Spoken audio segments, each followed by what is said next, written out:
বছর পরে যেন কি হয়। কালকে পরীক্ষার এখন তুই বলছিস যে আসার পর কি হয়? হ্যাঁ, 1 ঘন্টা হলো তোকে আমি এটা পড়াচ্ছি। Oh no! 2 যোগ 2 কত হয়? 2 যোগ 2 2 যোগ 2 মনে হয় 22 হয়। 2 যোগ 2 22 হয়। মা পেট ব্যথা করে। পড়ার কথা বললে শুধু পেটে মোচড় দেয় না? না না না, মোচড় দেয় না, পেট ব্যথা করে। 2 এর ঘরের নামতা বল।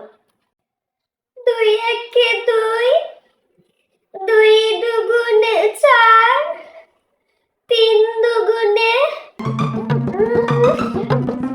3 দুগুণে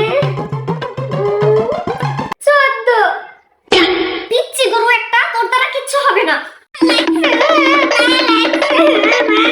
লাগছে মা, আমি বাবা আসলে আজকেই বলে দেবো। বাবা মা শুধু আমাকে মারে, আমি আর পড়াশোনা